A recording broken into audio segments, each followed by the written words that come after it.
काल झालेल्या रेल्वे अपघातात दुर्दैवी निधन झालेल्या सोहम कटरेला ठाणे रेल्वे प्रवासी संघाने श्रद्धांजली अर्पित करून रेल्वे प्रशासनाचा जाहीर निषेध नोंदवलाय। प्रवाशांच्या सुरक्षिततेकडे रेल्वे प्रशासन दुर्लक्ष करत असल्यामुळे असे अपघात वारंवार घडत असल्याचा आरोप रेल्वे प्रवासी संघटनांनी केलाय।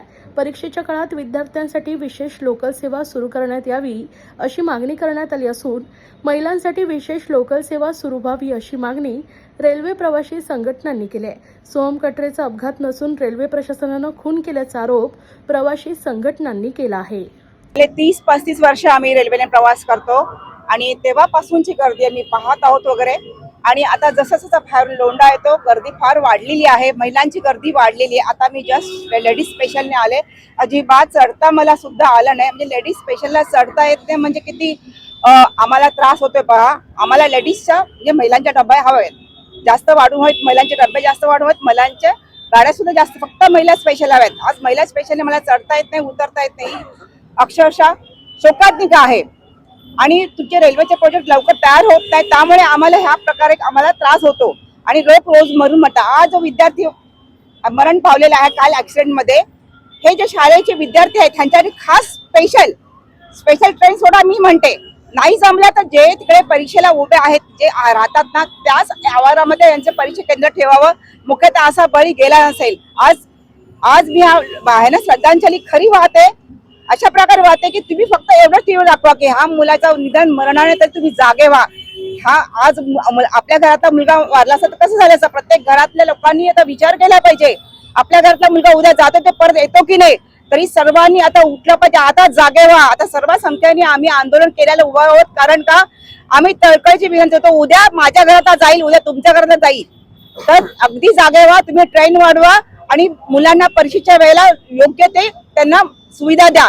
1 वर्षापासून आम्ही रेल्वे प्रशासनाच्या निदर्शनात आणून देतो का या ठाणा कल्याण दरम्यानमध्ये प्रचंड लाखोच्या संख्येने प्रवासी वाढत आहेत आणि जे इन्फ्रास्ट्रक्चर रेल्वे वाढायला पाहिजे, रॅक आणि ट्रॅक, त्या काही वाढत नाहीत। दररोज 4-5 माणसं अपघातामध्ये मृत्यू पावतात, ती पण मुलं। काल जो सोहम कटरे हा 12वीच्या परीक्षेला जात असताना तो कळवा आणि मुंबऱ्याच्या मध्ये अपघातामध्ये मृत्यू पावलेला आहे। तर आम्ही प्रवासी संघटना सातत्याने यांच्या निदर्शनात आणून देतो का तुम्हाला बरंच काही करता येण्यासारखं आहे। सजेशन म्हटलं म्हणजे का गर्दीच्या वेळेमध्ये जर तुम्ही 16 गाड्या आता ठाण्यावरून आहेत शटल सेवा आणि त्या अजून जर 16 कर्जत कसारापर्यंत शटल सेवा वाढवली तर फरक पडू शकतो। 15 डब्याची मागणी चालू आहे, त्याचं काम पण ते धीम्या गतीने चालू आहे। आम्ही म्हणतो की जिथे अडथळे आहेत तिथे तुम्ही 1-2 स्टेशनला थांबू नका, पण जे काम झालेले आहे ते कर्जत खोपोलीपर्यंत तुम्ही 15 डब्याची गाडी चालू करा। त्याचप्रमाणे जास्त क्राऊड हा डोंबिवली, कळवा, मुंब्रा या येथे आहे आणि यांच्याकरता आम्ही पलावा सिटी येथे टर्मिनल्स उभारावं असे आम्ही कित्येक वर्षापासून सजेशन देत आहोत, पण याकडे पण कोणी लक्ष देत नाही।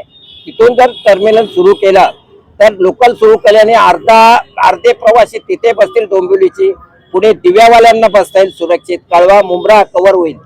तर अनेक सजेशन आता कल्याण टर्मिनल्स, कल्याण रिमोटिंग, पण ते इतक्या धीम्या गतीने चालू आहेत। 3री लाईन, 4थी लाईन, 5वी लाईन, 6वी लाईन, आता जो 3rd कॉरिडॉर आहे त्याच्यावरून पण तुम्ही पीक आवर्स मध्ये लोकल सुरू करू शकता। फक्त घाटकोपर आणि डोंबिवलीला जर प्लॅटफॉर्म बांधलं म्हणजे इच्छाशक्ती असेल तर याच्यावर काहीतरी तोडगा निघू शकतो। परंतु आतापर्यंत आम्ही सजेशन देत आहोत, नुसती घोषणाबाजी होते पण त्याची घोषणाबाजीची पूर्ती होत नाहीत आणि म्हणून दररोज आमच्या तरुणांचे मुलामुलींचे अपघात होत आहेत। चिंताजनक बाब आहे। आज आम्ही सोमनची इथे श्रद्धांजली घेतली का आपल्या पार्लमेंटमध्ये आता अधिवेशन चालू आहे आणि हे बघून तरी खासदार आवाज उठून काहीतरी याच्यावर सोल्युशन काढतील अशी आशा बाळगतो। धन्यवाद।